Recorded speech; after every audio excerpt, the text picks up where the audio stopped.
Why does 13-year-old Blue Ivy look like she's 25? No one realizes that she has never been allowed to have a real childhood like Rumi. When Blue Ivy recently performed on stage with her mother Beyonce during the Cowboy Carter tour, she frequently changed her looks. At only 13 years old, she wore 5 sets of high-end, custom-made outfits in one night of the premiere. Tasseled leather pants, a corset, and sequined gloves. All these were the treatments that celebrities restricted this again.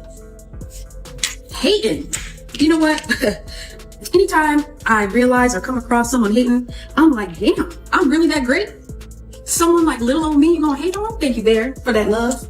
So anytime you have a hater, or anytime you know people trying to stop you or anything like that, just know that just doubles down on how great you are. Because if you weren't anything special, no one would be putting it. The music industry has always been full of whispers, quiet rumors, closed-door meetings, smiles on red carpets that hide tension behind the scenes. But what happens when someone finally decides to speak?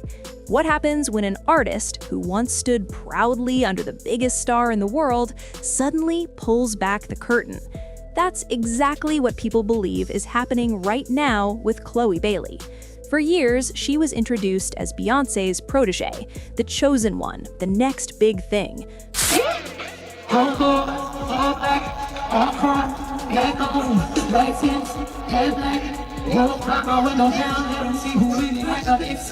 But now, fans are asking a question nobody expected. Was Chloe ever meant to win? Or was she just keeping the seat warm until Blue Ivy was ready? Because here's the twist that shook social media. Some fans believe Chloe was sacrificed, not in a literal way, but career-wise, strategically, quietly. And they believe it was all to clear the path for Beyonce's daughter. It sounds dramatic, it sounds unbelievable, but once you start putting the pieces together, it gets harder to ignore. Let's rewind. Before the headlines, before the rumors, before the accusations. After Sinners, I cried. It just reminds you so much of the industry. Chloe Bailey and her sister Halle were just 2 talented girls posting covers on YouTube. They weren't industry babies. They weren't backed by powerful connections. They were just gifted, raw, and different. Then, everything changed. Do you know why I cried? Yes or no? Or you're just like, Chloe, you cried because you're crying. You're still me. So I think anyone who, it just reminds you so much of the industry, right? And it's like, you could have a gift like he did with his guitar. And like they said, when he's singing, he's honoring his ancestors and uplifting and all of that, but then it also attracts the not good. So it's like, in order for him to be successful, the vampires were telling him he has to sell out so that he could be, so he could live forever and his music could live forever. And it's exactly like things that I see and go through every day. And that's why I just like broke down crying, because it was showing like the people who decided not to go to the other side, they were in there fighting for their lives. They were in there going through it. While the ones who did give in, they were outside celebrating and having a good time and got things quicker and things like that. So the reason why Sinners resonated with me so much is because it's something that you see every day. And no matter how hard you work, no matter how good of a person that you are, no matter how talented you are, sometimes that's not enough to get you places that you need to be. And that's why Sinners, like, I was crying right after, because I feel like anyone in the industry. After their cover of Pretty Hurts went viral, Beyonce noticed them. And not just noticed them, she signed them to her label, Parkwood Entertainment. Imagine being teenagers and getting a call from Beyonce. That's not just an opportunity, that's a dream. That's validation. That's destiny knocking at your door. Under Parkwood, Chloe and Halle released projects that critics loved. Their album, The Kids Are Alright, earned Grammy nominations. Ungodly Hour debuted strong and showed growth, maturity, and serious artistry. They weren't just Beyonce's girls. They were becoming stars in their own right. This, again, hating. You know what? Anytime I realize or come across someone hating, I'm like, damn, I'm really that great? Someone like little old me, you gonna hate on? Thank you there for that love. So anytime you have a hater, or anytime you know people trying to stop you or anything like that, just know that just doubles down on how great you are. Because if you weren't anything special, no one would be putting in all the— And during that time, Beyonce looked like the ultimate mentor. She brought them on tour. She praised them in interviews. She positioned them as the future. But here's what nobody expected. When Chloe stepped out on her own, everything shifted. Halle moved into acting, starring in Disney's live-action The Little Mermaid. Meanwhile, Chloe began her solo career, and that's when the criticism started. Her image changed, the styling became more provocative, the music videos became more sexualized. Fans were confused. They weren't used to seeing Chloe presented this way. 13-year-old Blue Ivy looked like she's 25. No one realizes that she has never been allowed to have a real childhood like Rumi. When Blue Ivy recently performed on stage with her mother Beyonce during the Cowboy Carter tour, she frequently changed her looks. At only 13 years old, she wore 5 sets of high-end, custom-made outfits in one night of the premiere. Tasseled leather pants, a corset, and sequined gloves. All these were the treatments that— And her debut solo single, Have Mercy, created buzz, but it also sparked backlash. Some said it felt forced. Others felt like she was being pushed into a box that didn't match her natural artistry. And people began to whisper something uncomfortable. Where was Beyonce? This is the same woman who can post a single Instagram story and send a song straight up the charts. The same icon whose cosign alone can launch careers overnight. Have Grammys, like they don't sing yet. They don't sing. Right. They don't rap yet. And they already have Grammys and shit. So it's like they give them this trophy so we secured it. But when Chloe dropped her solo album in pieces, the support seemed quiet. There was no feature, no heavy promotion, no tour slot, no viral push. Opening up for Beyonce on the Formation Tour in Europe, so we're so excited. Very excited. Yeah. It's gonna be so— The album debuted at 119 on the Billboard 200, just over 10,000 units sold in the first week. For an artist with Chloe's talent under Beyonce's label, it didn't make sense. And then Blue Ivy Carter started stepping into the spotlight. Blue Ivy Carter wasn't just appearing at events anymore. She was performing on stage, on tour, dancing alongside her mother during the Renaissance tour, winning awards, even earning a Grammy credit at a young age. The internet had mixed reactions. Some were proud, others raised eyebrows. Somebody's record label, right? Or you are in business with somebody. That's part of what you assume or what you think, right? If I'm an artist and I sign to anybody, and I seen Jay-Z do it to his biggest artists, Beanie Siegel, to Rihanna, to Kanye, to Emil, he promoted. Because while Chloe's solo era seemed to be struggling, Blue Ivy's presence was growing stronger. And that's when the speculation exploded.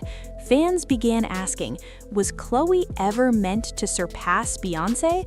Or was she only meant to bridge the gap until Blue Ivy was ready?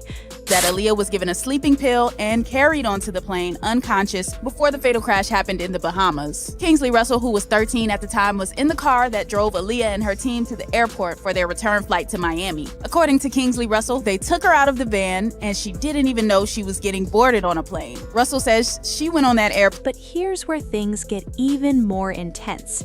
During a live session, Chloe reportedly spoke about feeling restricted in the industry, about pressure, about not being allowed to fully express herself. While she never directly attacked Beyonce, her words were layered, emotional, frustrated. She mentioned feeling like she had to sacrifice parts of herself to survive in music, and fans connected the dots. Because once upon a time, Chloe was positioned as the next powerhouse, the vocal successor, the one who could carry the torch. But if Blue Ivy is being groomed to inherit the dynasty, where does that leave Chloe? Let's be real for a second.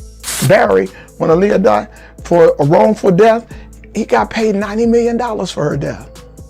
Am I supposed to say that on TV? For $90 million for her death. Was that just for his rights or whatever he owned? What she would have been able to make if she hadn't have died. Oh, okay. There was a lot of lawsuits. I guess. Okay. But that was the settlement. I wasn't in. I was there when we went over to the. He got $90 million. He wouldn't stay at the L'Hermitage Hotel. We ate good. in deep mourning, right? Beyonce is not just an artist. She's a brand, a legacy, a business empire. Everything is calculated. Every move is strategic. So some fans believe that signing Chloe and Halle was always part of a bigger plan. Keep the label active, build anticipation, maintain control over the next generation of talent. And when the time comes, shift the spotlight. Now, nobody has proven this. There's no official statement, no contract leak, just patterns, observations, timing. But timing matters. Chloe's rollout lacked momentum. The label seemed hands-off. Meanwhile, Blue Ivy was being introduced to the world not just as Beyonce's daughter, but as a performer. And the more Blue shined, the quieter Chloe's era became. But here's the part that hurts. Chloe didn't fail because she lacks talent. Her voice is powerful. Her range is undeniable. Her stage presence? Electric. So when fans see someone that gifted struggling under one of the most powerful labels in music, it raises questions. Was she given the right songs, the right guidance, the right marketing, or was she subtly sidelined? What nobody expected was how divided the fan base would become. Some say this is all conspiracy, that Beyonce doesn't need to sabotage anyone, that Chloe's choices are her own. Others believe there's more happening behind the scenes, that power protects itself, that dynasties don't share thrones. And then there's the emotional layer. Imagine being mentored by your idol, trusting her vision, believing she wants you to win, and then watching the spotlight slowly shift to her child. That's not just business, that's personal.